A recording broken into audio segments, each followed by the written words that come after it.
Wir sind auf dem Volvo Testgelände angekommen.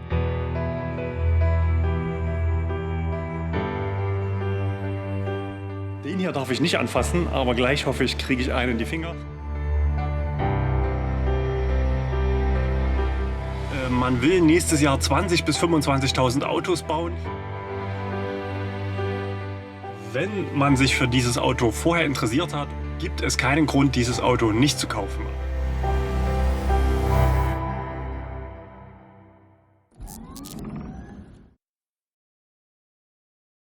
Herzlich willkommen zu einem weiteren Testvideo bei Next Move. Heute gibt es einen echten Kracher. Ich bin unterwegs im Norden Europas für euch. Ihr seht, hier stehen eine ganze Menge Volvos, alle mit Stecker an Ladestationen. Die laden hier alle auf, elektrische Volvos. Da kann einer nicht weit sein, nämlich der Polestar. Konkret geht es heute um den Polestar 2. Hinter mir ist das Hauptquartier. Wir sind eingeladen, das Fahrzeug ausprobieren zu dürfen im realen Leben auf der Straße. Ein Test-Drive-Event steht heute an. Wir gehören mit zu den ersten, die dieses Auto im öffentlichen Verkehr testen wollen. Wir haben eine Flotte von über 350 elektrischen Fahrzeugen und sind natürlich als Kunde interessant. Wir wollen checken, was taugt das Auto, ist es ein Model 3 Konkurrent und ja, einfach mal Vorbote sein, euch auf dem Kanal auch über dieses Auto berichten, wie viele Autos wir denn mitbringen sozusagen in unsere Flotte, damit ihr sie demnächst bei uns testen könnt. So, hier im Showroom stehen die beiden Fahrzeuge, da hinten der Polestar 1 und hier der Polestar 2. Die vollelektrische Variante, hier auch die Performance-Variante, die optisch und auch in den Leistungsdaten nochmal etwas aufgewertet ist. Den hier darf ich nicht anfassen, aber gleich hoffe ich, kriege ich einen in die Finger. Draußen rollt schon der Bus vor und gleich geht's auf.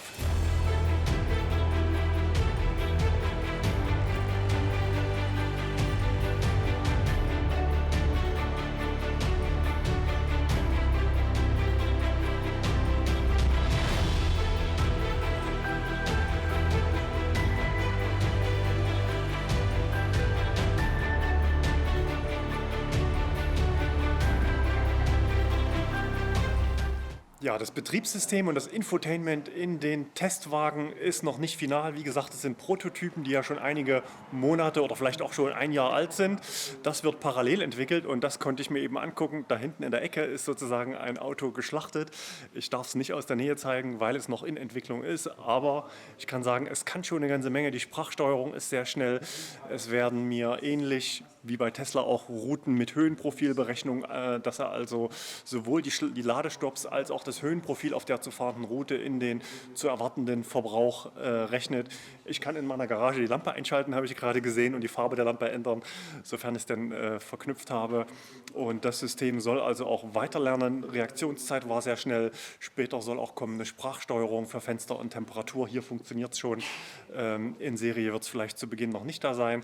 Aber hat sich sozusagen gut angelassen, was ich hier gesehen habe. Wie gesagt, zeigen dürfen wir es noch nicht. Es ist noch nicht final. Wir sind auf dem Volvo Testgelände angekommen. Die Autos sind zugelassen, aber ganz in die freie Wildbahn will man uns noch nicht lassen. Ich wusste nicht, was mich erwartet. Ich bin sozusagen ins Blaue hineingefahren, dass ich das Auto fahren konnte. Das war schon vorher klar. 4-mal Polestar 2 in schwarz und da hinten noch 3 Polestar 1. Und in weiß gefällt mir besser, aber ich glaube, ich nehme ihn auch in schwarz.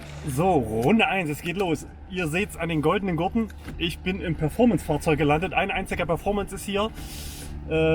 Es wurde nochmal darauf hingewiesen, dass alle Fahrzeuge Prototypen sind, die also gerade im Entertainment nicht dem Serienstandard entsprechen. Die Tür wird mir geschlossen. Es geht hier in erster Linie ums Fahrerlebnis. Here we go. Here we go.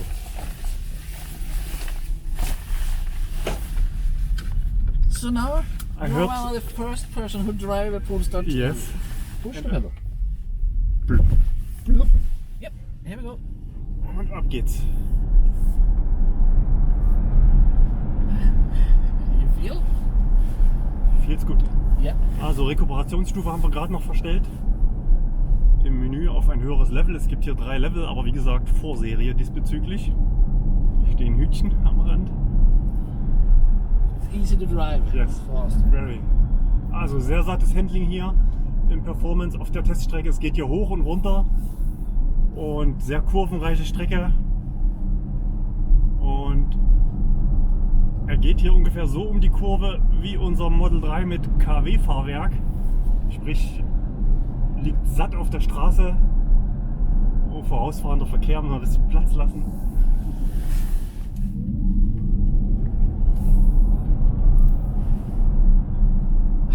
Also Beschleunigung ab 0 hat er eine kleine Gedenksekunde, ähnlich BMW i3 oder auch im NIO ES8 hatte ich das ähnliche Feeling. Looks good and feels good. Yeah? Yeah, it's a fantastic car.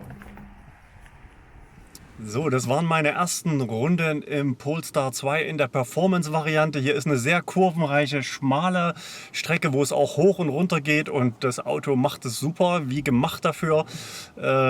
Liegt sehr satt auf der Straße. Man kann schnell um die Kurven gehen, merkt, dass man an die Grenzen kommt, aber hört kein Reifengeräusch und kriegt das Auto auch gut wieder, ich will nicht sagen eingefangen, aber so weit habe ich es nicht getrieben hier mit diesen edlen Fahrzeugen. Ein paar Dutzend Prototypen wurden bisher gebaut und jetzt werde ich mal noch umsteigen und mir noch ein, zwei andere Fahrzeuge angucken.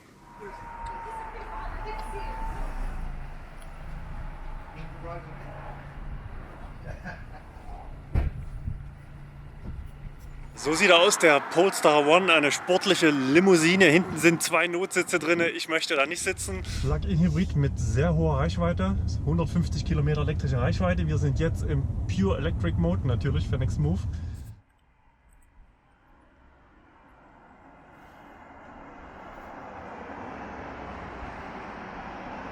Im vollelektrischen Modus beim Kickdown bleibe ich elektrisch, ich habe es eben mal ausprobiert und der Verbrenner wird nicht hinzugeschaltet.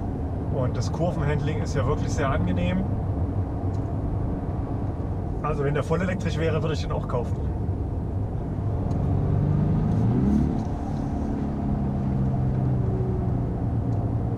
Also fährt sich auch nicht schlecht, kann man nicht meckern. Wir sind jetzt im Power-Modus, der Verbrenner läuft die ganze Zeit mit, man hört ihn so ein bisschen.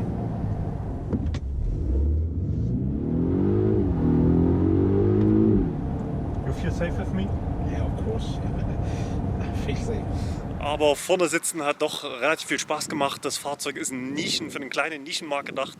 Die Auflage in Anführungsstrichen soll bei 500 Fahrzeugen pro Jahr liegen. Also wirklich ein Produkt für Individualisten, die ihr Auto nicht so oft auf der Straße nochmal treffen wollen.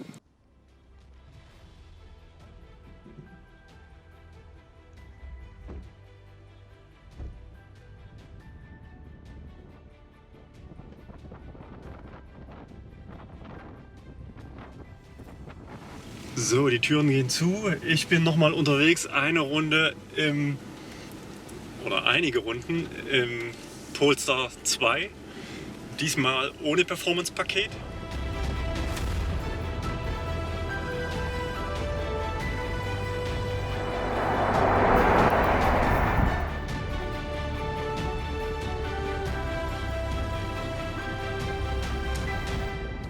Ja, 2 Sachen sind noch nicht über das Auto bekannt. Das eine ist das Gewicht und das zweite ist der finale WLTP. Zielwert sind 500 Kilometer WLTP-Reichweite.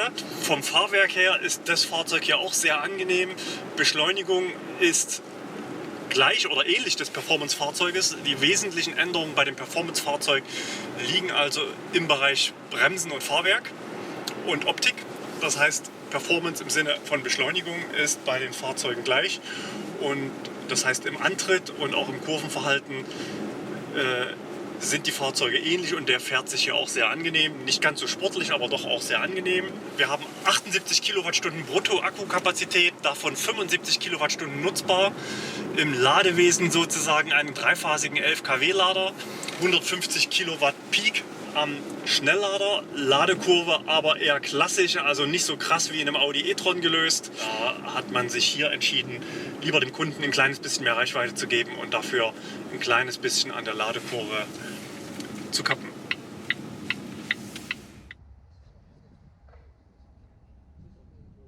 Ja, ist er nun besser oder schlechter als ein Tesla Model 3? Wenn man sich die Eckdaten anschaut, dann sieht man natürlich, dass bei manchen Dingen, obwohl sie natürlich auch sehr verschieden sind, die Fahrzeuge doch sehr nah beieinander liegen.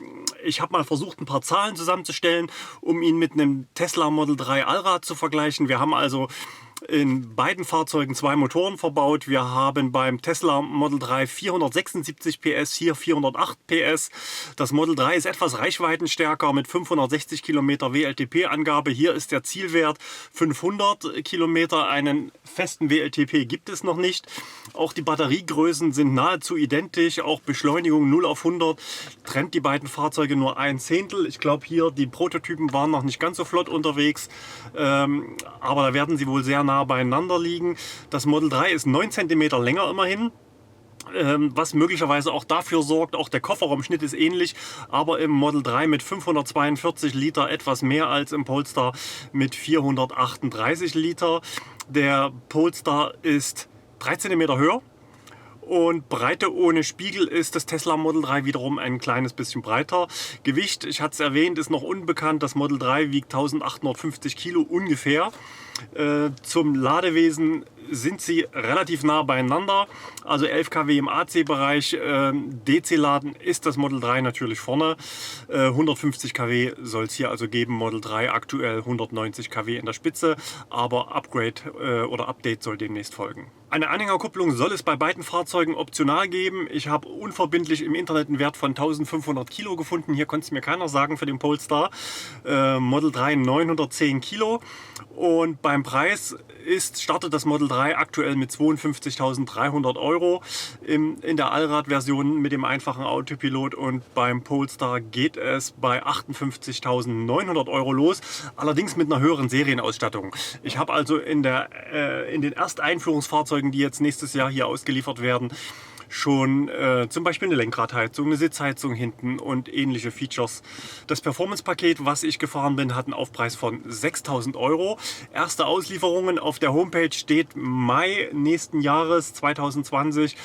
Vermutlich wird es ein kleines bisschen später, hat hier keiner was dazu gesagt, aber das hatte ich vorher schon gehört. Ja, allgemein war man hier schon sehr positiv gestimmt, sowohl die Leute, die das Auto hier gefahren sind, die Eindrücke waren also sehr positiv. Man ist hier sehr selbstbewusst, das ist natürlich klar, wenn man so ein Auto auf die Beine stellt. Man will nächstes Jahr 20.000 bis 25.000 Autos bauen, die komplett in China produziert werden, davon 30% für den EU-Markt, 30% für Nordamerika und 40% sollen in China bleiben, und 2021 will man dann das Produktionsvolumen verdoppeln. Es sollen auch später noch andere Varianten kommen, unter anderem ein Einstiegsmodell. Da soll laut Homepage aktuell der Preis bei 40.000 Euro starten, und es soll ein Fronttriebler werden, also kein Heckantrieb wie bei Tesla in der einfachen Variante. Ja, besser oder schlechter als ein Tesla Model 3? Ich glaube, was Performance angeht, Effizienz und schnelles Laden, hat das Model 3 die Nase vorn.